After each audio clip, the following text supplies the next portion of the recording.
Hey, how you doing, everybody? This is your good friend Les Stark, and I'm up here in our 93-acre field of hemp up here in East Greenville, which is in Montgomery County, Pennsylvania. And the last time we were up here at the field in East Greenville was a good 2.5 weeks ago, about 16 days ago, I'd say. And come up here and the crop has grown considerably. It's doing very good.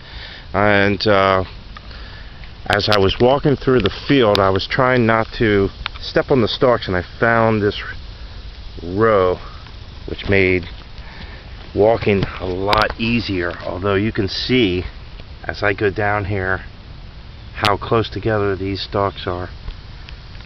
It's hard to walk through a hemp field without breaking any stalks, but that's what I really want to avoid. I don't want to break these stalks.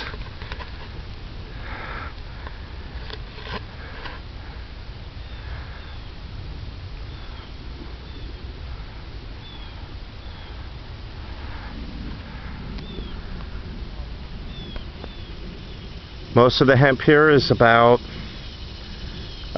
in the 5 foot to 5.5 foot range. Some of the taller plants are 6 feet or so.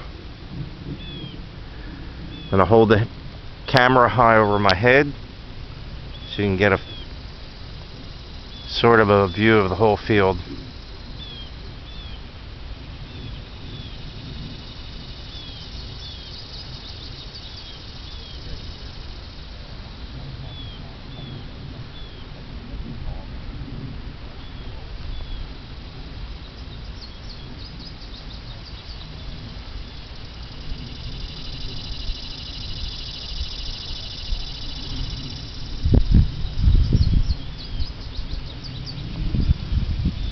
My friend Coach Freddy is down there. He's making a video too.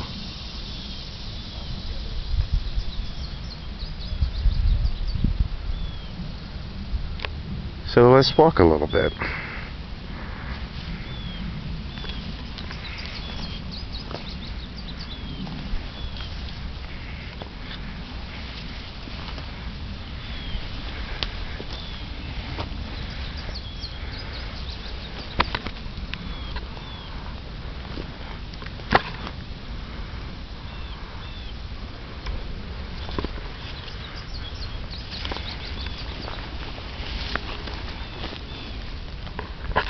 This plant here, that's a nice plant.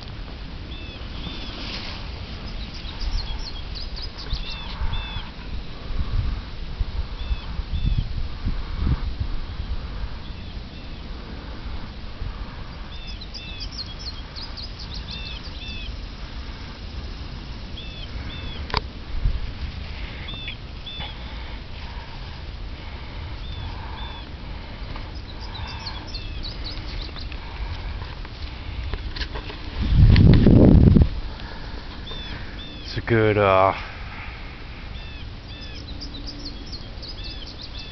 6 feet, 6.5 feet or so.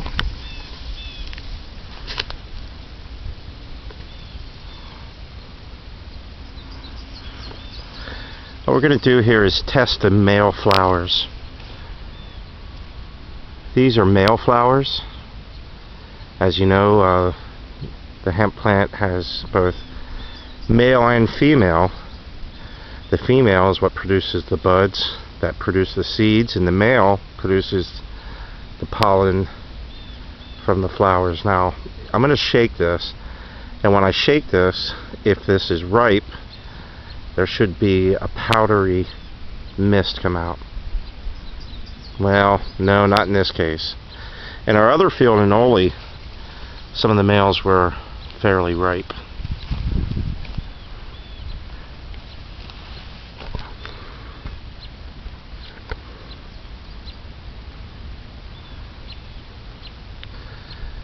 So the hemp plant is a beautiful plant, and it's fairly exotic looking, as you would expect a plant of ancient origin in Asia to have, and very beautiful and exotic. But the beauty of the hemp plant is in not just how the plant looks, but what it can do for humanity. Right. And what it can do is there are over 50,000 products that can be made with hemp. And the fiber is one of the strongest fibers on the planet. Basically, you see this stalk here. This is underdeveloped, immature stalk, but over the next month and a half it will harden, and when it gets towards ripening, there's a bark on the outer edge of the stalk, and if you were to strip that bark the entire length of the of the plant, that's where the fiber is, in that stalk. And that fiber historically was used for textiles, for homespun linen, for grain bags, for rope, for canvas, just for so many products. Today it has all those same uses and more, but in the inner bark of the stalk, the hard woody part, can also be used to make a product called hempcrete, which is a lightweight concrete and very strong. You know, there's so much you can do with the hemp, it's mind-boggling. And today's technology allows us to do more with hemp than we've ever been able to do in the past. So when our ancestors used hemp, they had it developed to a high degree already, even in the 1700s and 1800s.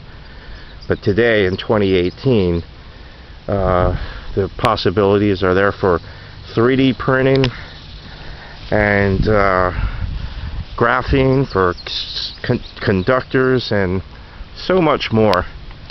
I'm going to turn around and show you my friend Coach Freddy. I'm in the hemp field. First time in Pennsylvania, Lancaster County. Well, this is in Montgomery County. Montgomery County? Yeah. Okay. This is Montgomery. So, Freddy, tell us a little bit about your podcast. Yeah, I have a podcast on iTunes called the Hemp Revolution, and it has to do with educating people all around the United States and all around the world as to the many uses of industrial hemp. And I have conversations with farmers, people like yourself, and from attorneys all the way to manufacturers, to people who cultivate it, sell all kind of clothing, and people that are making houses out of hempcrete. That's the inner stalk of the plant, which is called the hurd. So the fiber is the outside part, and the inside is called the hurd, and they chop that up and mix it with lime and water, and voila, you can build houses. So. And how can they find your podcast? What's the website? You go to iTunes and just put in Hemp Revolution. All right. Podcast. I got over 230 some odd episodes on there, and we'll be putting some more on there. So. All right, Freddy. Let's press forward a little bit into the hemp. All right.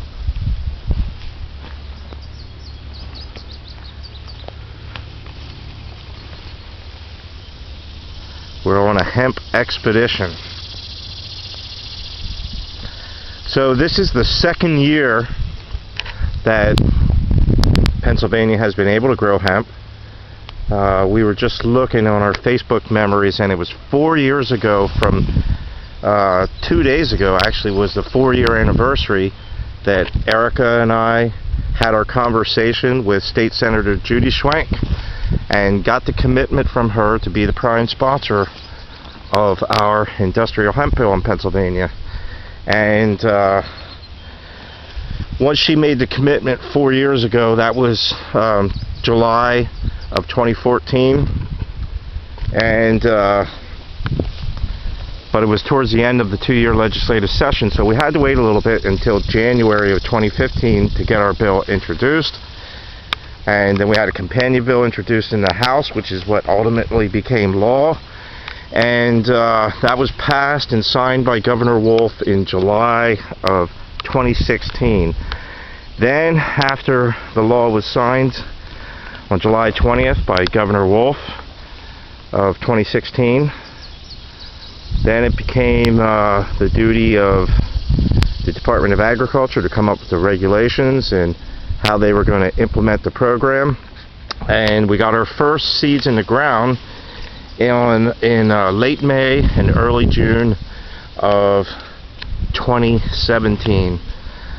So last year there was a lot more restrictions on us. We could only grow 5 acres, and they were only going to issue 30 permits.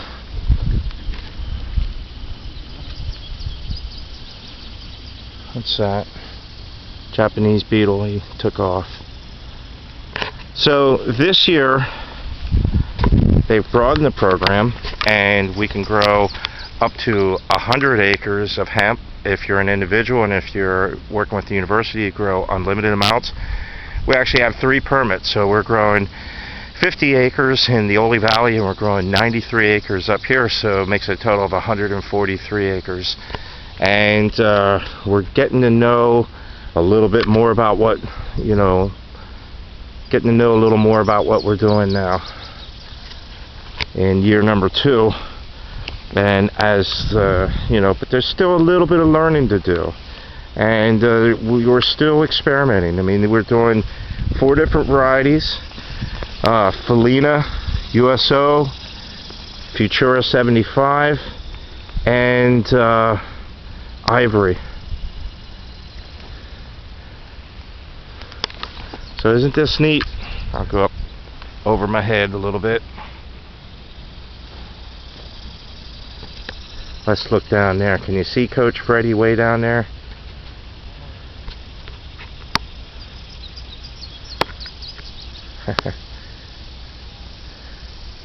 Coach Freddy's wild. He travels all around the country and sort of preaching the hemp gospel.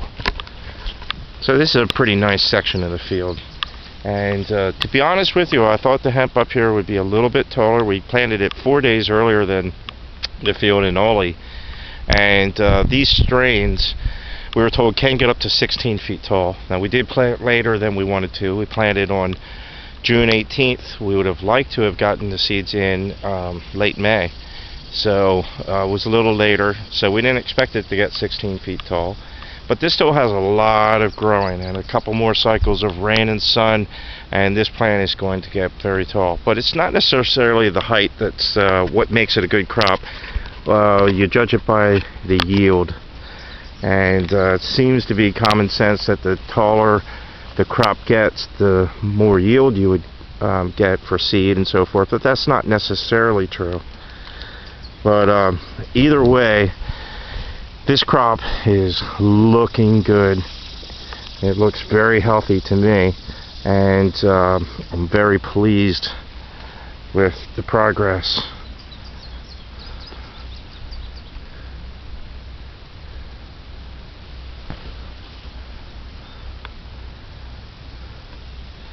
So for approximately 80 years or so, we weren't allowed to grow hemp in Pennsylvania. And what happened was hemp, which is non-psychoactive, can't get you high, but when marijuana was outlawed in Pennsylvania, which passed on May 22nd, 1933, was signed into law by Governor Gifford Pinchot, and went into effect on September 1st, 1933, so we're coming up on the 85-year anniversary of that day.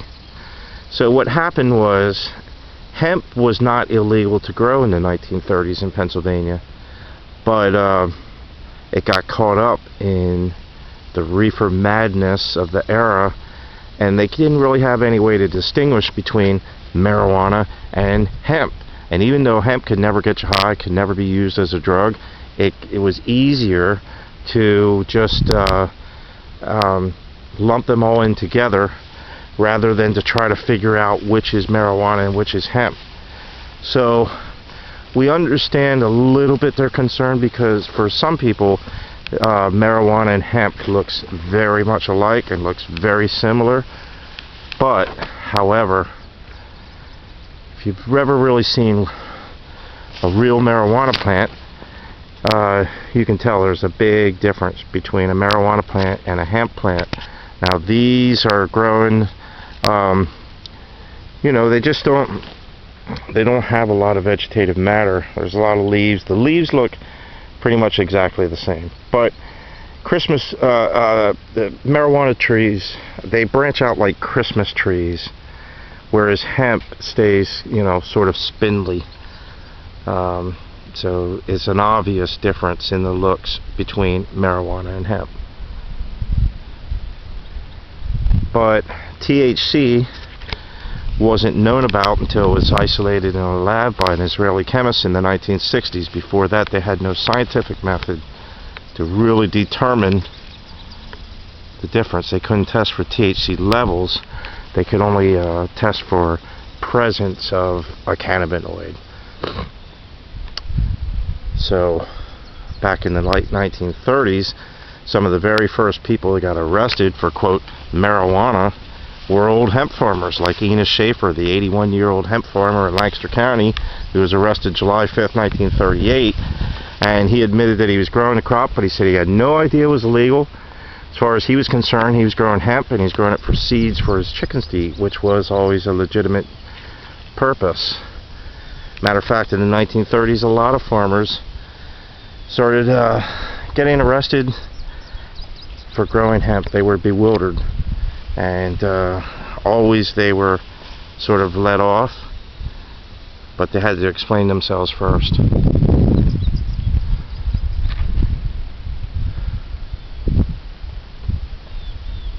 So much I could tell you about the history of hemp. We're in Montgomery County. Montgomery County has a long history of hemp. There were hemp mills in Montgomery County that processed the fiber in the 1700s and 1800s. There were hemp mills in Lehigh and Berks County and Lancaster County, York County. Hemp mills all over the state of Pennsylvania. It was one of our historic crops and one of our major crops of Pennsylvania. All of our ancestors grew it, from every ethnic group in all parts of the state. And it's really a deep part of our heritage, a deep part of our history and culture and way of life, and we're actually bringing it back. So even though we're heading fast forward into the future, we're honoring part of our even ancient traditions of the past by bringing this crop back. And we're really excited. I'm going to start making my way back here and end this video. Look at that, a ladybug.